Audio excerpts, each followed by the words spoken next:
Thank you very much, Ilona. My name is Terry Martin. As she pointed out, I'm a journalist. I work with Germany's foreign broadcasting service, Deutsche Welle. I'm a news anchor. I deal mainly with international news, but also with European affairs. I'm based in Berlin, and I also work with European Union research projects, mainly framework research projects, supporting them with their communications needs in social sciences and humanities. I wrote a small guidebook called Communicating Research for Evidence-Based Policymaking. I wrote that for the European Commission's Research Directorate. And through that, I got to know SBahn, and I'm fascinated with the work that SBahn has been doing, and it's a great privilege for me to be here today to present this extremely important and dense report on the state of the European territory. My task over the next 30 minutes is to try to help you get an idea of what this report is about, what's in it, why it was created, and what it's intended to achieve. I will also attempt to extract specific messages from the report that I find relevant and that perhaps will support you in your work as policymakers and perhaps researchers and others who could benefit from it. So I'm going to get started. 30 minutes to present a comprehensive report that includes input from numerous research projects, dozens of research projects over a couple of years covering very complex policy fields is a daunting task, but I will do my best. Bear with me. First of all, a quick raise of hands. How many of you have actually seen the PDF version or online version of this report? Ah, that's great. Okay, so I can assume that you've had time to flip through it. Maybe you've sat up all last night and read every word of it, and you'll know more than I do. But I'm only going to go through this for 30 minutes, and then we're going to have another presentation on digital innovation in urban cities, and then we're going to have a discussion. And in the discussion, we're going to go into more detail, and that will give you an opportunity to also provide some input for that discussion. So let's get started with the report. That's a copy of the cover. There is not a print version yet, but when it comes out, that's what it's going to look like. And my first slide just simply points out that what it is evidence and advice to help policymakers. In one short phrase, that is what this is all about. You all know that. Most of you are familiar with SBahn, have already worked with SBahn, have attended many of these seminars in the past, so I don't need to go into a lot of detail about that. I'm an outsider. I don't work for SBahn, so I'm coming at this from a completely different angle than many of you who are very familiar with SBahn. If you read into the foreword to this report, the introduction, you will see a reference to what's described as a mismatch. And this mismatch affects all sorts of things. And you know more about this than I do. But this is what fascinates me about SBahn, is that SBahn looks at the European Union with the borders removed. It looks at patterns of development, be it in the economic sphere, in environmental issues, dealing with labor policy. It looks at Europe with the borders removed and tries to look at what's working and where is potential there that hasn't been exploited yet. And that's what fascinates me personally about the work that SBahn is doing. This mismatch between the recognized challenges and the administrative borders is what this report tries to address. So what's in the report? Obviously, there is an overview of trends, and these trends involve both the challenges that European regions are facing, territories are facing, but also the opportunities that are there, the potential that could be exploited. And of course, it contains advice on how to go about it. The advice is important, but it's also really important to define what the challenges are. And much of the research that went into the report, of course, focuses on where the problems are, tries to identify what needs to be worked on, and then you have the policy advice following on for that. So what's it for? Also, in a nutshell, we know that we're talking about the next funding period, the post-2020 funding period, dealing with the territorial agenda and cohesion policy, an extremely important framework for the European Union. cohesion being a word that not everyone can relate to immediately. All of you know what I'm talking about. My wife, who is a politician, however, when I mention the word cohesion to her, and her eyes glaze over, and she says, you know, what are you talking about? She's a minister in one of Germany's state governments, and she's like, cohesion, right? What is that? We're dealing with very abstract things. We have to remind ourselves, I think it's really important to take a step back and remind ourselves that we're dealing with very abstract policy ambitions here, but this is the language of the European Union. So fortunately, this report breaks it down into nice little packages that helps us understand it. First, I'm just going to give you one slide on challenges and one slide on opportunities, and then we're going to get into the report itself. These are kind of takeaway messages from the report for me. When I read it and I saw these phrases jumped out at me. And for me, as a journalist dealing with European affairs and international affairs, when I see words like a place is becoming increasingly fragmented, that tells me that, we've got some serious issues happening there. What does fragmentation mean? We'll find out in a minute. We've got these disparities, and this is another important observation, that aren't so much between the countries, but between the various municipalities, the regions within the countries. You all know that at this point. But for outsiders, that's not necessarily intuitive. Many people think about the European Union, 28 countries, maybe 27 soon, and they think about disparities between the individual countries kind of competing with each other for money coming for Brussels or paying into Brussels, and they think in those terms. But from a regional perspective, it's very different, as we all know, and anybody working in a regional or municipal government understands that this is something else. But for this report, which condenses 2 years of research, the last 2 years, to come out and say that it's becoming increasingly pronounced, these disparities between the individual municipalities and regions and territories, that's a profound conclusion, I find. And then here is a point that catches every policymaker's attention when you say that this fragmentation, which expresses itself in some cases as discontent, when that becomes extreme, it can spill over into political instability. Now, this report doesn't go into how that could find expression, but I think we all know of cases within the European Union. I know of them very well in Germany, where political instability is beginning to appear. So, enough of the challenges. There are opportunities, and that's a big part of this report too, of course. I just picked out three. One is, of course, recognizing that there are issues, recognizing that there is a need, that these territorial challenges can't be addressed with some sort of broad approach. You need very specific solutions to deal with specific problems. There is growing support for the work of SBahn, for SBahn's approach, which takes a place-based approach rather than looking at it from a territorial blind perspective.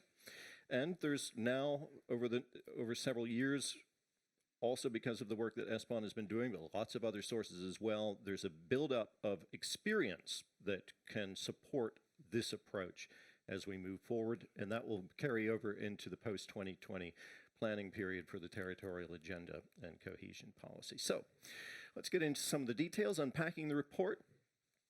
This is a very compact synthesis, as you can imagine, as you all know, of existing SBahn evidence and research. You are all familiar, I suspect, with the work that has gone into it in terms of the individual research projects and the policy briefs and the position papers that were condensed into this 130 pages. There are three versions of the report. There's the PDF version, which most of you have already seen. There's going to be a print version, a paper version, of course. That's not quite ready yet, but it will be. But most people will be accessing it online anyway, who wants to carry around a heavy report. And there's this extremely valuable online version. It's still a beta version at this point. Let's see if I can get this. Where's my pointer? I have a pointer somewhere, but it doesn't matter. Anyway, up there you can see at the very top of the slide the URL for accessing the online version. And the online version for me is fascinating because it includes Lots of maps, of course, that you have seen before, I suspect. These maps can be found in each of the different chapters. And the maps are broken down into layers, so you can superimpose different layers of data on top of one another. And one of the very cool things about it is that you can produce a custom report using this online version. So you can go through it and find, you can say, this interests me, that does not interest me, so I click on this in the menu. I'm not going to go through this, we don't have time, but you can produce custom reports that'll fit your individual needs as whatever they may be. So, the report itself, broken down into 5 chapters. I've given it some color just to help guide us through the presentation as we move along. What's important to know about these 5 chapters is that they are directly linked to the regional development and cohesion policy priorities that are coming up in the 2020 cohesion period. So the next planning period for cohesion policy. So this is extremely important to understand. This will fit into that process of developing the cohesion policy. We should hope that it will feed into it and help to inform it in a way that will find expression in policy. I'm going to spend a little more time with Smarter Europe before I get into the other chapters, but I'm just going to pick out a couple of examples dealing with patterns of innovation and with the knowledge economy.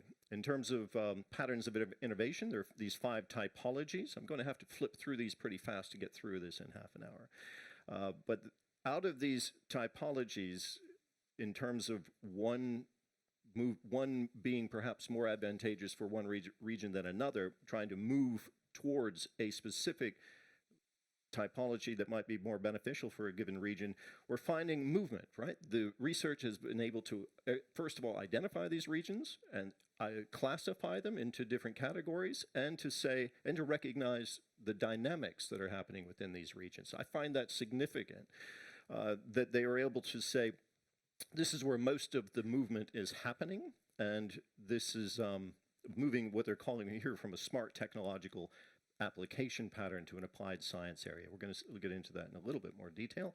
We have this map that shows, again, a breakdown of regions according to innovation in this whole context of innovation patterns, innovation systems in this case. Here they are ranked. This is the European Commission's ranking of them. You will find them online. Of course, you're going to see most of the innovation patterns in the less innovative sector, the lower half of the table as opposed to the top half. So we have 38 innovation leaders. You can see where they're concentrated. Again, this is all I can do is scratch the surface on this report. We're not going to be able to get into details. Each one of these slides you could spend 15 minutes on, but I'm only going to be able to skip over a lot of it just to introduce you. So this is an important part of the report. So the report will give you an introduction, each chapter an introduction to the topic, an overview of the different research projects that went into it, and then there's a section on policy options and tools, and this is perhaps the most valuable part of each chapter. They're beautifully structured chapters. And in dealing with innovation patterns, here are 2 sets of things you can do. Options on the left, some tools on the right, things that you are probably already familiar with. But what's important for you to see is that you look for that light bulb sign and you're going to be at the options and tools. There are also case studies. I'm only going to pick out 2, one in relation to the first chapter, and that concerns the automotive industry in Slovakia, which, as we all know, has expanded wonderfully, and they're very proud of that. They should rightly be proud of it. That particular region, talking about patterns of innovation, it has transitioned from an imitative, what they call an imitative innovation region, to what they're describing in the research as a smart and creative diversification region.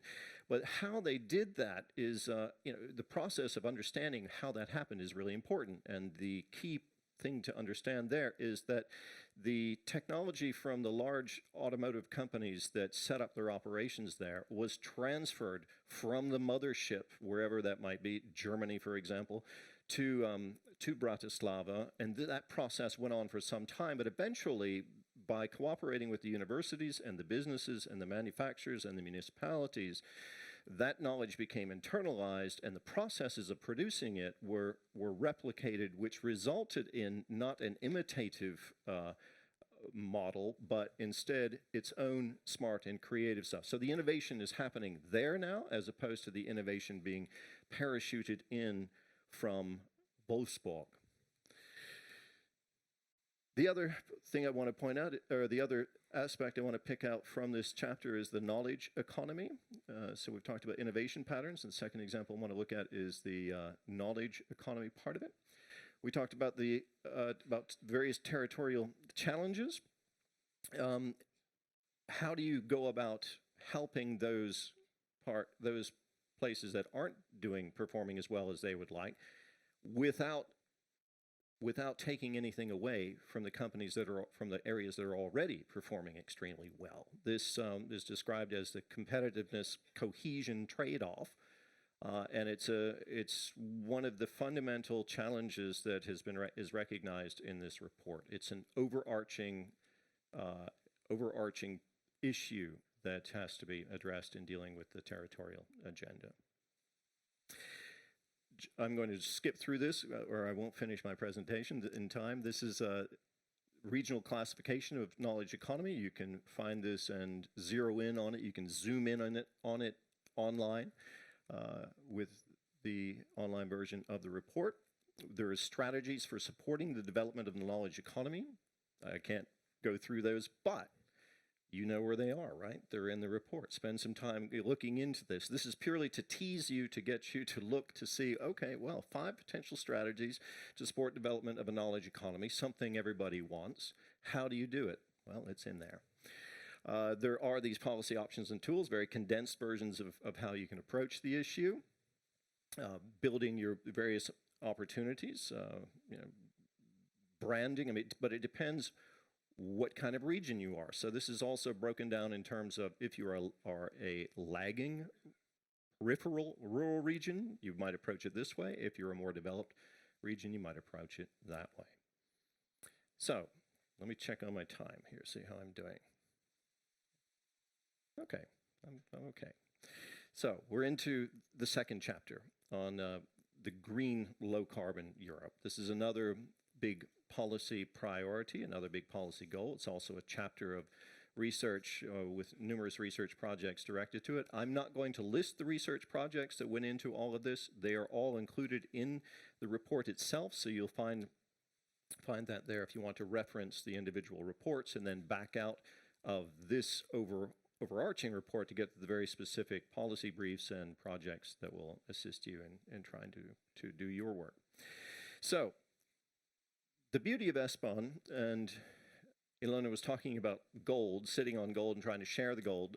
In trying to share the gold that comes out of the research, what SBahn helps to do is look at these very complex interactions dealing with achieving a greener, low-carbon Europe, dealing with issues that involve green infrastructure, the energy transition, your climate change, and circular economy challenges. SBahn looks at this from different perspectives, collates the information, tries to put together a synthesis of the results from these research projects, overlay them on the territorial challenges that they've identified, put them in the form of maps and other areas that you can try to comprehend. This is the goal that SBahn has. Whether it works or not, I'll leave that for you to judge. Ilona was saying there's still work that can be done. Of course, everything can be better, but this is the attempt. So here's just a slide on green innovation networks, serving multiple policies and landscapes. But you can see the breakdown of the way these 3 types of functionalities are described in terms of monofunctional, bifunctional, multifunctional areas distributed around Europe. What you can do again online is take the map that has different layers, take this map, break it down, zoom in on a particular area, and it's broken down into the subsections that will reveal more detailed information.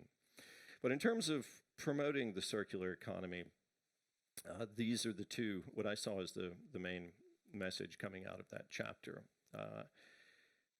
this is basically a description of what a circular economy is, and because we're dealing with very abstract concepts. So if you're going to try to create a circular economy in your area, you have to begin by understanding what it is, and this is a nice description of what it is in a nutshell that comes through in this report as well, which I'm very happy that the report deals with fundamental issues as well. Here's a set of policy options and tools to support this transition, and there's also an example that is given. This is a case study, one of the many case studies that you'll find in the report. This is the case of Greater Manchester.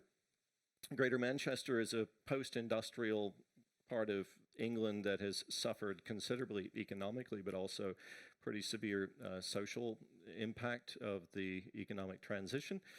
It is trying to transition towards a more of a knowledge economy, and also trying to cope with its energy poverty, which is quite extreme there, according to the report. And it's managed to do that in creating a low carbon service-oriented economy, and it uses very specific strategies for doing that. It involves a lot of cooperation between, it's the Greater Manchester region, so there are lots of individual centers, municipalities that cooperate, but they are reducing their CO2 outputs radically, and they are at the same time coming up with a way of helping people access energy in a way that is going to support them, also businesses. But these individual when you see the policy options and tools again, these played a role very much in that transition, and that's what the research from SBahn has revealed. Third chapter, More Connected Europe. Two parts to this, transport and communications. The communications involves a lot on digitalization, which we're going to hear more about in the next presentation, so I'm not going to spend too much time on this. Transport is something which a lot of research has been devoted to. I saw more than a dozen reports or a dozen research projects that in the report that fed into this particular section dealing with transport. So there are many sections, many research projects focusing on transport. I'm going to focus a little more on the IT part of it. But the four freedoms of the European single market, it's very important to remind ourselves why this is important. And these four freedoms about mobility, the movement of goods, capital, services, and persons, depend on the development of this kind of infrastructure, as you all know. So what we're seeing, what the research has revealed, that SBahn has produced, that this report describes, is a similar pattern of lack of connectivity in the digital world that there is in the physical accessibility. There's a visible, the pattern, this core periphery pattern duplicates itself. I guess that's not a huge surprise, but what we do know is that if you can overcome it, then you can counter that process of peripheralization. I said it, didn't I? Peripheralization. It's not an easy word to say. So here's a map supporting, reflecting that research and what's been identified. Again, this is something that is best looked at online when you can zoom in on the individual areas and you can put different layers over top of it. But this is very valuable in understanding and visualizing and understanding where the challenges lie. I'm not convinced that it's 100% accurate because I spend a lot of time in certain parts there that I don't think should be blue. I think they should be somewhere more in the red zone. In Germany, there's this word called Funkloch. If any of you are familiar with that, it's when you pass through an area where there is suddenly no connectivity. Your phone connection is down, and if you don't have any internet access in an area, you're not going to even have a plumber set up a business, right? It's absolutely essential. Anyway, this is I found this very interesting. More social Europe. This is perhaps one of the biggest challenge. How do you overcome some of the social fragmentation. This I find very disturbing, because this is politically, for policymakers, if you see Europe coming apart at the seams, if you see things, cohesion going in the wrong direction, you're up against some very difficult challenges that are going to permeate your work. Anyway, this is talking about demographics, telling us something we already knew. We know the population is aging. We know that some areas are growing while some get smaller, but this is having a severe impact, and understanding how to deal with shrinking cities and how to deal with the urban growth challenges are enormous. But looking at some of the specifics of the challenges that are affecting social Europe, the gig economy, this I found particularly interesting. There's a lot of talk about the gig economy. Those of you who deal with labor policy and also with social affairs are going to be very familiar with it. There are a lot of people who are now operating with no insurance, no job security, moving from one tiny micro contract to another. This affects everything from PhD, people with academics with advanced degrees, to people with no school leaving degree. But this is something that for policymakers and for regional planners and for planners of all kinds of everything that has to do with the way that society is organized have to think about really carefully. And this makes very strong recommendations to spend more time examining this, because we're just beginning to understand it. But this I found to be a very interesting conclusion coming out of this report. Need to analyze the cost and benefits and to decide how to support and regulate this sector. I suspect this is going to find its way into the next cohesion policy planning period. This is just I found a very useful map on people with, particularly young people with no education or training opportunities, who are not currently engaged in the system. So it's basically, we're talking about people really beginning to fall out of the social cohesion system. Again, a map best viewed online. And finally, this I think is significant in terms of cross-border labor market integration, how to go about that, and what value it would have. What the research that SBahn has developed has identified is that there is significant potential for cross-border services to support also employment, and that it is largely underused. That potential is there, it's underused, and then of course the next question is, how do you begin to use it? And the answers to that, of course, are within the other parts of this report that deal with other factors that we've been talking about, including connectivity and overcoming borders, also using digital technology. Finally, on this, and the 5th chapter, this picture, by the way, I made it in Belfast 2 months ago. I was there recording a special on borders and barriers in Europe, and I came across this peace wall. There's a peace wall. There are also the peace lines. If any of you have ever been to Belfast, there's this one particular wall that seems to be tries to dedicate itself to positive messages, but this is not the most positive message. And as you all know, Northern Ireland is now in the throes of preparations for Brexit, and there's great concern that the troubles will resume and that there could be serious unrest there. But the point is that this fragmentation, again, and growing discontent of European citizens with EU institutions threatens the entire European project. So this could give greater urgency to the European cohesion policy and efforts to bring this a little closer to people and help them understand what the European Union is or is not doing for them. Because, as I showed you earlier in this presentation, the threat of political instability is very much there. So I'm going to need to wrap this up real quickly. I'm running over time.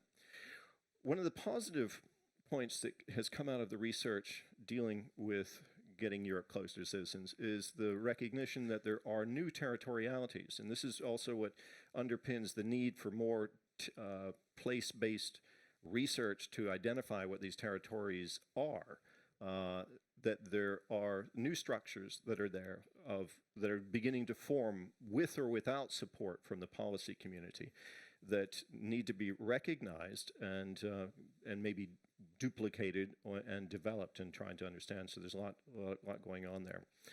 And this is one of the main takeaways from all of this for me from the report, that the need to either come up with a more functional governance model or a combination of territorial governance and functional governance. One of the things that I've learned by looking at SBahn's research is just how valuable it can be to, again, not look so much at territories. The territorial administrative boundaries are there, but if you are to help develop an area's potential, we're going to have to think more in terms of functional governance. Finally, these are the four main, rather abstract but important conclusions from the report. Just my own personal critical opinion of what makes the report valuable. The conclusions at the end are okay, but I find the true added value to be in the individual chapters and the individual conclusions of the reports. That this, I'm giving you an introduction to a report, which is an introduction to the research that is behind it. So we're 3 layers removed from where you might want to focus your attention. This puts it in a nice nutshell, the report, but it helps you to find out where you might want to look, because the report then gives you access to the individual research projects, the findings, the policy briefs, the position papers, and the maps that are online, and of course the people at SBahn who can direct you where you need to go. Thank you.